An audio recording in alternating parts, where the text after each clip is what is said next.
Hello guys, आज हम पढ़ेंगे क्लास 12 चैप्टर 3 मैट्रिसेस की एक्सरसाइज 3.2 क्वेश्चन नंबर 19 टू 22। अगर आपने क्वेश्चन नंबर 1 टू 18 वाली वीडियोस नहीं देखी है तो उनका लिंक मैंने आपको डिस्क्रिप्शन बॉक्स में प्रोवाइड कराया है, आप वहां से जाके उन वीडियोस को देख सकते हैं। अब हम स्टार्ट करते हैं हमारे आज की class. Question number 19, a trust fund has ₹30,000 that must be invested in two different types of bonds.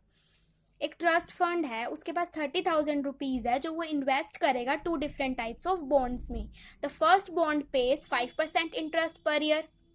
जो फर्स्ट बॉन्ड है वो 5% इंटरेस्ट पे करेगा हर एक ईयर में, और जो सेकंड बॉन्ड है वो 7% इंटरेस्ट पे करेगा।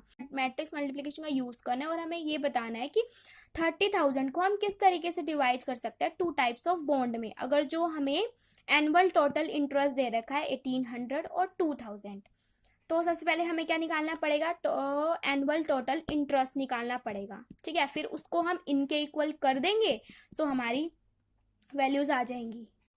अब हमने एज्यूम कर लिया जो हमारा ट्रस्ट है वो इन्वेस्ट कर रहा है फर्स्ट बॉन्ड में ₹X, तो सेकंड बॉन्ड में कितने करेगा, टोटल कितने हमारे पास 30,000, तो सेकंड बॉन्ड में कितने करेगा 30,000 माइनस एक्स सिंपली। सो हमने यही किया, x और 30,000 माइनस एक्स।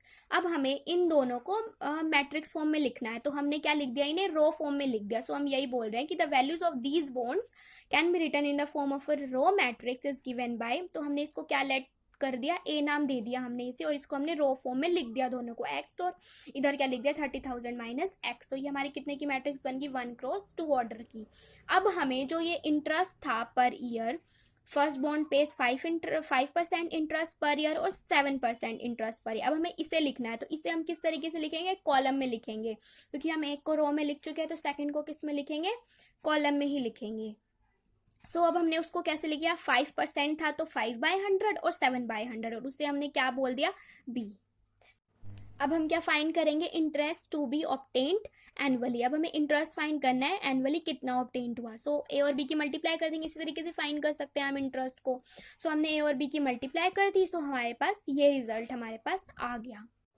अब first part, in this case fund obtains an annual interest of ₹1800। हमने क्वेश्चन में पढ़ा था कि अब एनुअल इंटरेस्ट जो है 1800 है, और हमने भी ये फाइंड किया, तो दोनों को क्या कर देंगे, इक्वल। अब ये बन गई इक्वेशन, इक्वेशन की तरह सॉल्व कर लिया और हमारे पास एक्स की वैल्यू आ गई 15,000। तो जो हमारे सेकंड वाले बॉन्ड की वैल्यू होगी वो कितनी होगी, 30,000 minus x, that is again 15,000 rupees. So hence the required amount to be invested in the two types of bonds are ₹15,000 each।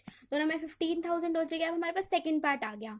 अब सेकंड में क्या कह रहा था, हमें एनुअल इंटरेस्ट हमें गिवन है 2,000। सो हमने क्या किया, जो इक्वेशन थी उसे 2,000 के इक्वल रख दिया, और हमने एक्स की वैल्यू फाइंड करी, एक्स की वैल्यू आ गई 5,000। सो हमारे सेकंड वाले उसकी क्या वैल्यू आएगी, सेकंड वाले की किस तरीके से निकालेंगे, 30,000 माइनस 5,000। सो हमारे पास क्या आ गई 25,000। सो हमारे पास दोनों बॉन्ड्स की वैल्यू आ चुकी है। अब hence the required amount to be invested in the two types of bonds are, first type of bond में कितने लगेगी 5,000, एंड जो सेकंड टाइप ऑफ बॉन्ड है उसमें क्या लगेगी 25,000। Now next question, the book shop of a particular school, एक particular school की कोई बुक शॉप है, उसके पास 10 डजन केमिस्ट्री बुक्स है, 8 डजन फिजिक्स बुक्स है एंड 10 डजन इकोनॉमिक्स बुक्स है। Their selling prices are ₹80, 60 and 40 each. मतलब कि जो केमिस्ट्री बुक्स है उसका सेलिंग प्राइस 80 है, जो फिजिक्स बुक है उसका 60 है, जो इकोनॉमिक्स बुक्स है उसका 40 है। Find the total amount the bookshop will receive from selling all the books using matrix algebra। अब हमें फाइंड करना है कि जो बुक शॉप है उसे कितने पैसे मिलेंगे बुक्स को सेल करने के बाद, सभी बुक्स को सेल करने के बाद। अब हम देखते हैं हम इसे कैसे फाइंड करेंगे। So number of books sold can be written in a matrix form. सबसे पहले जो हमारे पास बुक्स जो सोल्ड की जा सकती है, जो बेची जा सकती है, जो हमारी जैसे क्वांटिटी दे रखी थी बुक्स की कि ये 10 है, ये 8 है और ये 10 है, तो डजन थी, तो उसको क्या करेंगे, सबसे पहले मल्टीप्लाई करेंगे 12 से सबको, लिखेंगे कैसे, रो फॉर्म में लिख दी हमने। मैंने आपको पहले ही बताया था कि इस तरीके के क्वेश्चन में हम क्या करते हैं, जो पहली मैट्रिक्स है उसे रो फॉर्म में, और जो सेकंड मैट्रिक्स बनती है उसको हम क्या करते हैं, कॉलम फॉर्म में लिखते हैं। तो हमने यही किया, 12 को हर एक एलिमेंट से मल्टीप्लाई कर दिया, 12 10 120, 12 8 96, 12 10 120। तो अब ये हमारी किसकी मैट्रिक्स आ गई, 1x3 ऑर्डर की। अब हमें क्या करना है, सेलिंग प्राइस दे रखा था हमें, अब हम उसकी मैट्रिक्स बनाएंगे। उसे हमने किस में लिख दिया, कॉलम में, 80, 60 and 40। The total amount received by book shop from selling all the books is given by product of to matrices. दोनों को प्रोडक्ट करेंगे तभी हमें फाइंड होगा कि उसको कितने पैसे मिलेंगे ये सारी बुक्स सेल करने के बाद। सो हमने सिंपल मल्टीप्लीकेशन कर दी। सो हमारा आंसर क्या आ गया, 2160। दस the total amount received by book shop is ₹2160। अब हम देखते हैं हमारा next question.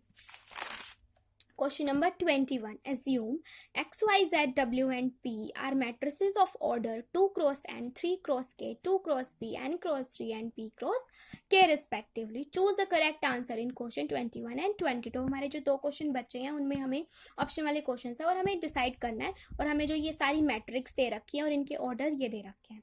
So the restriction on N, K and P so that PY plus WY will be defined are, हमें ये ऑप्शन दे रखे हैं 4। अब हमें क्या देखना है, पी वाई की मल्टीप्लीकेशन कब पॉसिबल होगी। पी का ऑर्डर है पी क्रॉस के, वाई का ऑर्डर है 3 cross K. So P Y is defined only when K is equal to 3, क्योंकि ये दोनों क्या होनी चाहिए, इसकी कॉलम और इसका रो दोनों क्या होने चाहिए, इक्वल होने चाहिए अगर मल्टीप्लीकेशन होएगी तो।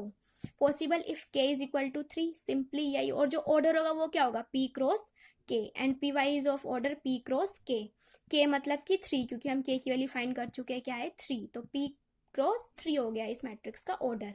अब W मैट्रिक्स किस ऑर्डर की है, N क्रॉस 3 की, और Y किस ऑर्डर की है 3 क्रॉस K की। सो अब 3 3 ये तो इक्वल है, मतलब डिफाइंड तो है ये। और जो हमारी नई मैट्रिक्स बनेगी वो किसकी होगी, N क्रॉस K की। सो N cross K means N cross 3। Now अगर हमें PY is of order P cross 3, WY is of order N cross 3। सो अगर हमें PY प्लस WY करना है तो हमारे जो P और N है ये क्या होने चाहिए, इक्वल, क्योंकि एडिशन की यही कंडीशन होती है कि जो हमारी दोनों मैट्रिक्स ऐड तभी हो सकती है जब उन दोनों का ऑर्डर सेम हो। इनकी कॉलम की वैल्यू तो सेम है 3 3, रो की भी सेम होनी चाहिए। So P is equal to N। So हमारे पास अब क्या होगी, दो कंडीशन होगी। जो K की वैल्यू है वो क्या होगी, हमेशा 3, और जो दूसरी कंडीशन वो क्या है, P और N क्या होने चाहिए, इक्वल होने चाहिए। सो P और N क्या होंगे, इक्वल। सो हमारा फर्स्ट ऑप्शन इज करेक्ट। अब हम देखते हैं हमारा next question, question number 22। If n is equal to p, then the order of matrix 7x minus 5z is। अगर n और p दोनों इक्वल हैं तो हमारी जो 7x minus 5z जो मैट्रिक्स है उसका ऑर्डर क्या होगा। x का ऑर्डर है 2 क्रॉस n, z का ऑर्डर है 2 क्रॉस p।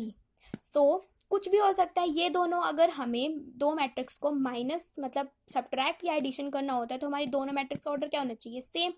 तो रो की वैल्यू तो दोनों की सेम है, कॉलम की value n is equal to p हमें गिवन ही है। सो क्या ऑर्डर होएगा नई वाली मैट्रिक्स का, माइनस करके जो हमारे पास मैट्रिक्स आती है वो भी उसी ऑर्डर की होती है जिसकी हमारी जो मैट्रिक्स गिवन होती है।